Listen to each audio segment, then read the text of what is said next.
ঈদে বাড়ি যাওয়ার আগে নিজ দায়িত্বে বাসার নিরাপত্তা নিশ্চিত করতে বললেন ডিএমপি কমিশনার। বাংলাদেশের ভেতর দিয়ে করিডোর চায় মেঘালয়। নিরাপত্তা কর্মীরা পালন করবেন পুলিশের দায়িত্ব, করতে পারবেন গ্রেফতার। সাবেক এমপির বাসা দখল করে পাগলের আশ্রম বানালেন সমন্বয়ক। দেশটা কি কাপুরুষের দেশ হয়ে গেল, প্রশ্ন উপদেষ্টার। বড়লোকের বেটির পর আবারও বাংলা গানে জ্যাকলিন। স্ত্রীর হাত ধরে আইপিএল খেলার ইচ্ছা আমিরের। আমি শার্লিন, আপনারা দেখছেন টাইমস ফ্ল্যাশ।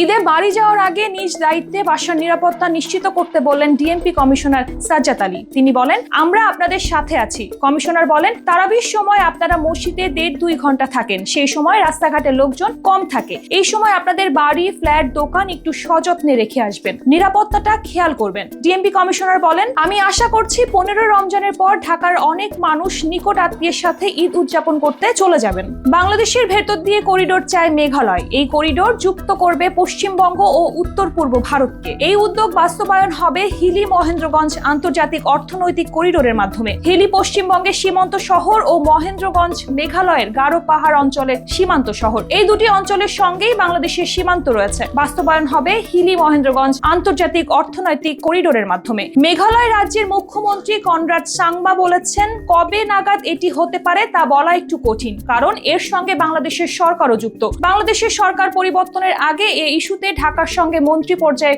বৈঠক করেছিল নয়াদিল্লি। আমরা এই ইস্যুটি পুনরুজ্জীবিত করতে চেষ্টা চালিয়ে যাব। বেসরকারি নিরাপত্তা কর্মী বা সিকিউরিটি ফোর্স এখন গ্রেফতারের ক্ষমতা পাচ্ছে। আবাসিক এলাকা, বিভিন্ন মার্কেট ও শপিং মলে নিয়োজিত বেসরকারি নিরাপত্তা কর্মীরা অক্সিলিয়ারি পুলিশ ফোর্স হিসেবে কাজ করবেন। তাদের গ্রেফতারের ক্ষমতাও থাকবে। ঢাকা মেট্রোপলিটন আইন অনুযায়ী তাদের নিয়োগ দেওয়া হয়েছে। তাদের হাতে একটি ব্যান্ড থাকবে, যাতে লেখা থাকবে সহায়ক পুলিশ কর্মকর্তা। আইন অনুযায়ী তারা দায়িত্ব পালন ও গ্রেফতারের ক্ষমতা পাবেন। পুলিশ অফিসার যেভাবে আইনগতভাবে প্রোটেকশন পান, এই অক্সিলিয়ারি ফোর্সের সদস্যরাও সেই প্রোটেকশন পাবেন। সাবেক এমপির বাসা দখল করে 20 জন পাগল নিয়ে ঢুকলেন সমন্বয়ক পরিচয় দেয়া একজন। এ ঘটনা টাঙ্গাইলে। ছাত্র প্রতিনিধির পরিচয় ব্যবহার করে সাবেক এমপি ও জেলা আওয়ামী লীগের সাধারণ সম্পাদক অ্যাডভোকেট জোহায়েরুল ইসলাম জোহায়ের ছোট কালীবাড়ির 6 তলা ভবন জবরদখল করেছেন সমন্বয়ক মারিয়াম মুকাদ্দাস মিষ্টি। সকালে তিনি বাসার তালা ভেঙে 20 জন পাগল নিয়ে ভবনে প্রবেশ করেন।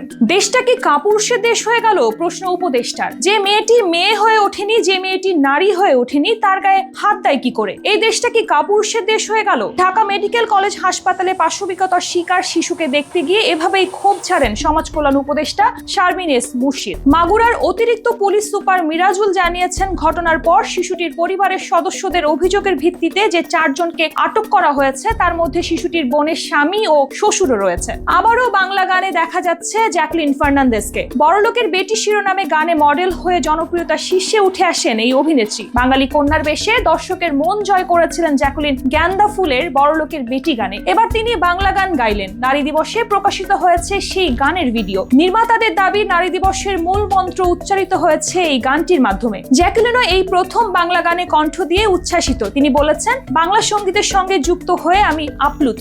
এই গানটি আত্মবিশ্বাস ও শক্তির প্রতীক।